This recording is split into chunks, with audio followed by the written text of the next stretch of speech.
Welcome to the latest Spotlight on Markets. I'm here again with Will, and we are ready to dissect the latest developments from the goings on at Westminster. I saw you describe it about a budget Game of Thrones, Will. Yes, it was a bit high risk. I hope I haven't got into trouble just yet, Pippa. But yes, I would. Thankfully, it's sort of budget Game of Thrones without dragons and all of the sex scenes, because that would be a little bit disgusting, I guess. But yes. Yeah, there's a lot to be thankful for. I suppose also we've made a change to our asset allocation, so it would be great if we can discuss that. But clearly, Trump has gone to China to meet with Xi, so I'm sure there'll be some conversations there as well. But shall we start off with the UK, I guess, to reaffirm your positive outlook on the economy despite all this political noise? Yes, and I said before, Pippa, this may mark me out as totally insane. People may want to see my psych evaluations after this, but to be honest, the positive view on the UK never really had much to do with, particular policy measures we thought that this government could enact. That might have been helpful at the margin, but I strongly believe anyway, and again, this is a familiar point already, that people, perhaps understandably, massively overstate the direct agency of policymakers, whether in number 10, number 11, or the Bank of England. The trend in growth, and I think this is the most important thing to keep in mind for investors, the trend in growth is driven by the appeal and productive potential of the technological frontier, whether it's the Excel spreadsheet or generative AI or whatever's coming in at the moment. And that's not a constant, if you think about it. It's driven by factors kind of mostly, outside of policy levers, changes in taxes and the rest. I'm sure economists at this moment will be throwing their phones at the wall in disgust. They shall indeed. And I apologise to all of those angered economists. And it's not that policymakers can't influence. It won't just be economists who are throwing their phone at the wall, I'm sure. But look, it's not that policymakers can't influence the short term at all. It's just that changing the trend in growth is a much bigger deal. And I think that's really, there's loads of things to think about here. The inputs from a policymaking perspective are almost more climactic if you think about it. So, the credibility of institutions, legal framework, how big the risk of a dictator taking over and arbitrarily confiscating your investments, and more broadly, there's a huge role in that story of sort of productivity growth for culture and plain luck. If you think about, how inventions frequently happen, there are things that the state can do, and I'm not going to spend a long time on this, but one of the things that people talk about a lot, they can both help and hinder, obviously, the state side of things. But on the helpful side, people talk about DARPA. I always get this wrong, but it's the Defense Advanced Research Projects Agency, which I always think is quite a weird acronym to kind of, but anyway. And this is a US government-funded research tank. It's been replicated, or attempts to replicate it elsewhere. It used to do what NASA does, but then NASA took over that, and DARPA continued. But in a sense, it's been a vitally important source of many of the most important breakthroughs since. So the idea being that certain kind of long shot, high risk research projects are quite difficult for the private sector, particularly the publicly quoted bit, to take on. You need a sort of higher, longer risk appetite. Now, all of the innovations in our iPhones, some of the biotech advances, all of that comes from DARPA, GPS, all of those kind of things. So, in a sense, what you use is the state to sort of open a door a little bit, and then the private sector can come along and barge through and commercialize and all of that kind of thing. Quite a lot of the rest of what a state can do is more about making things as predictable as possible, if you think about it. And this is what the OECD list of kind of, how to attract investment always points out, is that it's not necessarily about levels of tax rates, it's more about, or conditions in general, it's about how stable you keep them, because the private sector has an awful lot of change to contend with anyway. And so to have a sort of government that's a very moving piece as well, that can be quite complicated and have a chilling effect. Sorry, long-winded answer, but it's really important, this, I think. Yeah, absolutely. And just referring back to the article that you wrote this week, obviously you mentioned Margaret Thatcher's role in turning around Britain's economy. That may have raised a few eyebrows. It's like I'm looking to to make more enemies. Yes, I mean, I think, Pippa, Thank you for reading it, which I'll have to start with. But I think this is, the target I'm sort of making is not so much ideological points, but more about the temptation to commandeer chunks of history, economic history in particular, to support one ideological leaning or another, preferably your own, of course.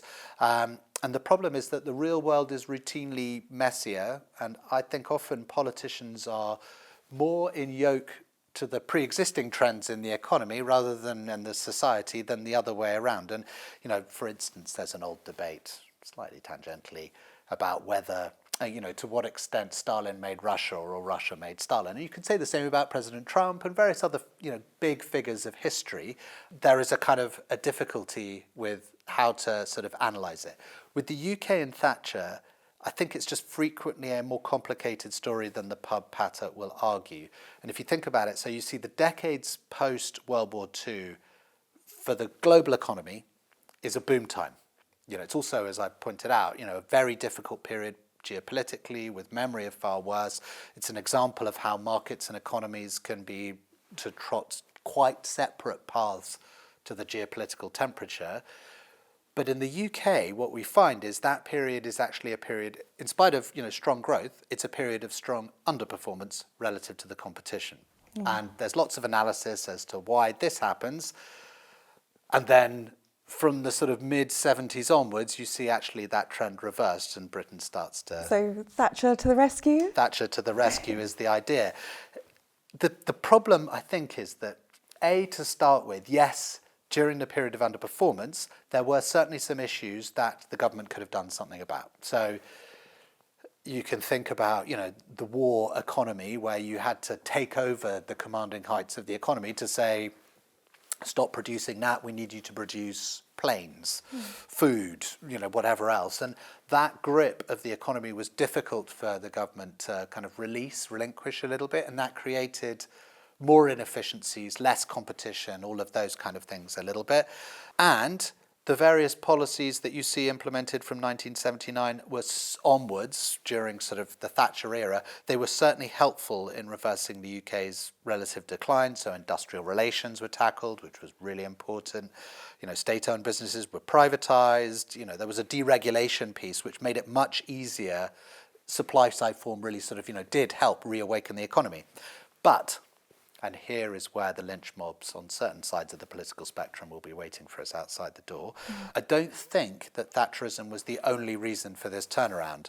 The UK had already been opening its markets up prior to this, so introducing more competition to the firms in the UK, and that had been helping trim some of the flab, something I'm much in need of myself. But this actually comes from one of the UK's most unpopular prime ministers in the post-war period. That's Ted Heath. And in 1973, he sort of brings us into the European Economic Community, which introduces the frontier of competition to the UK and sort of starts shaping up the companies a little bit. So I guess you could argue that Thatcher comes in with the sort of tailwind, headwinds reversing into a tailwind or changing into a slight tailwind, and that's sort of helpful to those reforms. And the point I'm trying to make is not trying to offend people, but that grand historical shifts in economies are more often than not the product of kind of multiple interacting variables rather than a single overriding one, as much as we want to.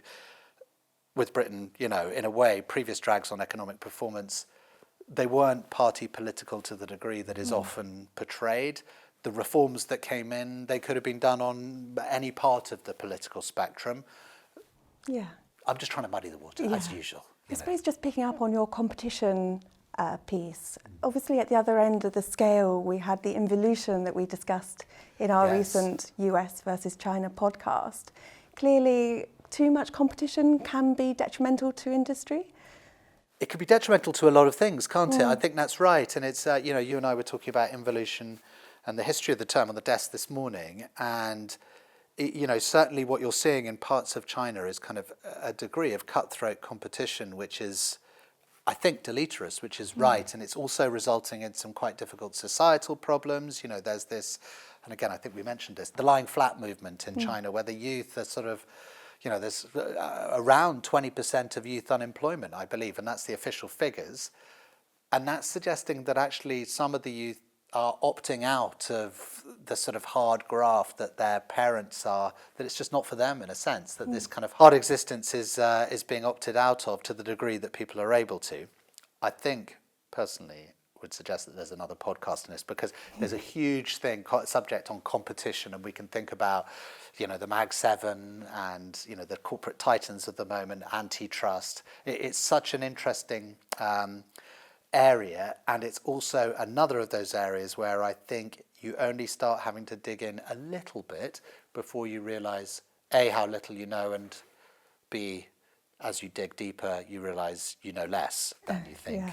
A bit like the turmoil in Westminster that we're seeing at the moment. Pippa, yes, I agree. Yeah. Yes. So it looks like Prime Minister Starmer, the road is running out for him. So interesting developments at the time of recording, still in place? Yes, at the time of recording, and we'll try and get this out as soon as possible so that things don't change. I mean, we're well practiced at this now, aren't we? In the sort of in the last decade or so, there's been quite a lot of chop and change in Westminster. And yes, I mean, you can argue, certainly at the time of us talking, it appears that, what is he, the 58th Prime Minister? But that his time appears to be kind of dribbling to a conclusion, and there are several contenders waiting in the wings for a shot at the title. The problem, as we discussed on the desk again this morning, and this is quite sort of like a front and centre in the debate at the moment, the problem for all of these contenders is that, they are not ultimately going to be in the ring against a, weakened Prime Minister, former human rights lawyer, but actually a frequently kind of quite belligerent £800 gorilla in the form of the UK's bond market. And words, definitely are inevitably cheap in the kind of pre-fight trash talk, as they always are in, boxing. It's very easy, in a sense, on the campaign trail when you're trying to rally support behind your candidacy to talk about the shadowy forces of finance and bringing the bond market into hock and, not wanting to do all of this. But unfortunately, when you get into office, you've really just got to hope that that gorilla wasn't listening too closely, lest you've already angered it beyond recovery. And it's just commercial reality in a sense. I personally don't think that the bond market can be sort of characterised as a sort of political force. What most bond investors, and remember that we're all bond investors to a degree through our pensions, through all sorts of bits and bobs. It's not just us that are directly investing. And most of the time, the hopes for a bond investor are quite simple in a way. You're looking for, to lend to the UK government for a period of 10, 20, 50, whatever years, 30 years, 5 years even. And first things first, you want your money back. And the second thing is that you want the minimum of unanticipated inflation on that journey to eat away at your potential return. So what you're looking for is a degree of stability and plausible, return of my money at the end of it. So yes, in a way it acts as a constraint on policy making. That can seem anti-democratic, but it's kind of a fact on the ground. We can wish it wasn't, but it is.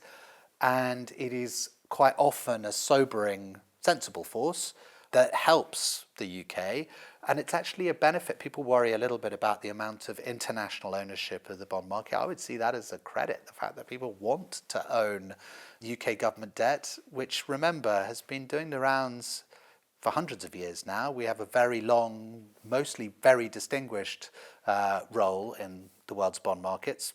My sense is that continues, so yes. Yeah, it's interesting. Obviously, with the leadership aspect and the role of policymakers in all of this, there must be obviously some that matter more than most. So obviously Trump and Xi. I'm sure they'd like to think so. Yeah. I'm sure they'd like to think so. And these are big countries. And certainly you can say that Xi, he operates at more of the commanding heights than President Trump, who operates under constraints by whether they be the Supreme Court, as we saw with the kind of the tariff agenda and various other checks and balances.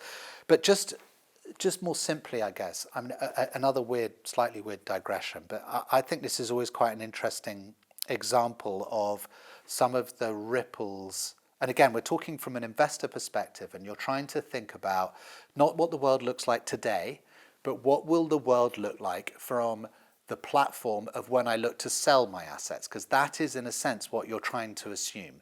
It's not what's priced in today, but what will be priced in 5, 10, 20 years hence from the view of the future that will provide. And so you're always trying to think a little bit, well, how deliberately, how intentional are a lot of the bits of agency I see around me? What bits of Trump's intended agenda will survive and what will provoke unintended consequences, as all things do.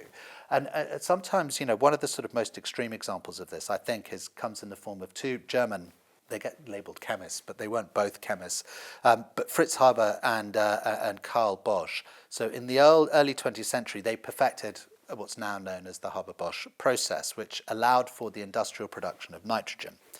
So most immediately, this was vital in the German First World War effort. It was used in armament production, obviously, and it freed Germany from a reliance on guano from British-controlled Chile.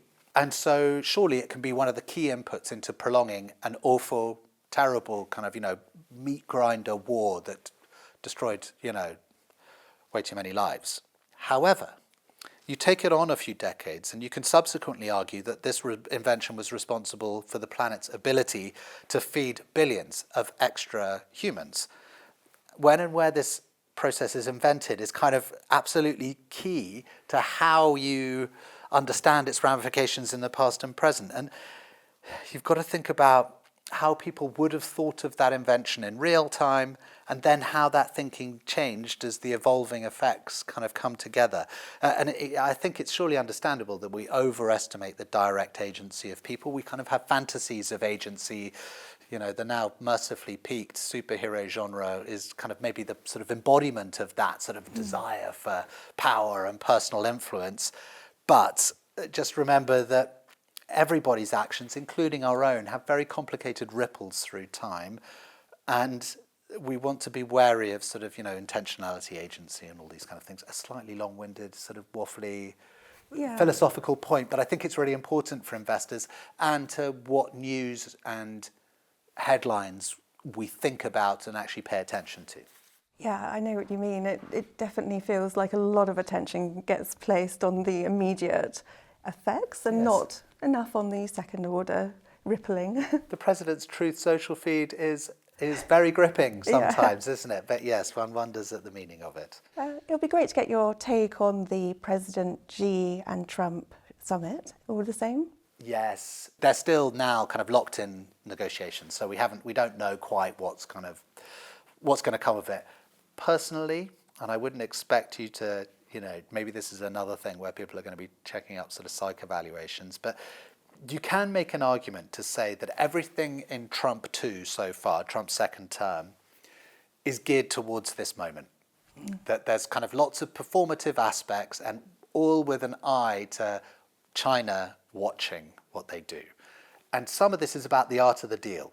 And so, if you think about the game of chicken, which is a part of the, I guess the game theory universe, you've got two cars coming towards each other. One strategy is the kind of madman piece where you kind of throw your steering wheel out the window and act crazy and force the other car to swerve ahead. And that kind of might be something that, in a sense, President Trump is trying to force. He wants a deal somehow. He wants to be seen to strike a deal, an agreement, a détente with China, and sort of quite a lot of his behavior up until now, although not directly at China, some of it, although there's been some tariff stuff and all sorts of other things, that quite a lot of it is this idea that maybe I can strike a deal on better terms and be a hero as a result of that. He might also this is part of this idea that actually President Trump quite likes dealing with the kind of autocratic sorts rather than those individuals and leaders constrained by institutions. And part of that might just be because, in a way, these kind of game theory tactics are kind of lost on or diluted when you're dealing with institutions who don't really sort of read it in the same way versus individuals. So, I just wouldn't be surprised if, there is a deal in here somewhere to be struck, and this is what President Trump is looking for, or maybe, it's all just as it appears. But like I say, I wouldn't be surprised if there's some de-escalation. Yeah, well, hopefully it will be positive, as you say, that they are at least having these constructive diplomacy meetings, obviously the two major superpowers in the world. Yes, and there were some hands shaken which were quite surprising. So Marco Rubio has been sort of, on the naughty boys list in China for some time, and to see Xi shake Marco Rubio's hand was seen by some in diplomatic circles as a big deal. So there's already some stuff, some kind of, iconography or, mood music that's seen as constructive. Anyway. Yeah, Taiwan might be the issue that clinches. Yes, a complicated one. So we shall see, I guess, what happens there. Great. So let's finish off with our asset allocation change. So earlier this week, the committee decided to cut UK equities. So we had an overweight there. So we were just reallocating some of that to US equities. Mm-hmm. And I know the analysts are busy at the moment looking at the asset selection involved with that change. But it'd be great to get some context behind that, because optically, it might seem that we're cutting cheap assets and buying assets that appear to be expensive. Yes, fair enough. And it's complicated, this stuff, I always think. In a way, the way that I try and sort of rationalise sort of the different bits of building funds and portfolios in a way is kind of having discrete areas where you're thinking about different bits, essentially. And it's guided a little bit by, what parts of asset market pricing matter over which time periods. And so, rightly, the business is very keen on the idea that valuation is important when you're building a long-term portfolio. Entirely right. The problem comes a little bit when you're thinking about over what time frame does valuation matter. Now, famously, valuation is a long-term signal. It actually doesn't tell you much about the short-term moves. It doesn't have much explanatory power over a 1 year or 3 year. And so, in a sense, what you're always trying to do is to make sure that the mix of assets in your funds and portfolios are in line with the most up-to-date thinking of your very high-quality investment professionals in Brooks Macdonald. And that sort of strategic asset allocation can be seen as the cake, where valuations matter. In the tactical part, the bit where you're trying to sort of just finesse, fine-tune and add sort of tens of basis points of extra performance cherries on top of that, and just as you are in the asset selection piece, because valuation matters less, sometimes you're just trying to adjust in line with your expectations or how they've evolved over the last few months. One of the things I would say is that it's just got some of the things that we were worried about with regards to the US have become not impossible, but just a bit less likely over that time frame the last few months. And some of that's to do with the fact that you're already seeing this quite sharp upswing in productivity growth. You really are seeing some of the sort of numbers come in from the corporate sector as quite astonishing in terms of the earnings growth pickup and the AI related, and this is a very broad term, kind of demand and pricing seems to be stronger than we had anticipated. That allows the US economy and stock market to just digest a bit more of those concerns. So as a result, we felt a little bit less strongly about being underweight there. And we felt a little bit less strongly about being as overweight as we were on the UK. So it's an adjustment rather than a big swing. It shouldn't be seen as an indicator that that's the only direction of travel. It's just fine-tuning, funds and portfolios to make sure that they are totally up to date with our latest thinking on how the world might play out. Yeah, absolutely. Complicated, but anyway. Yeah, I totally agree. And as always, thank you so much for your thoughts and comments today. I look forward to continuing the conversation. Me too.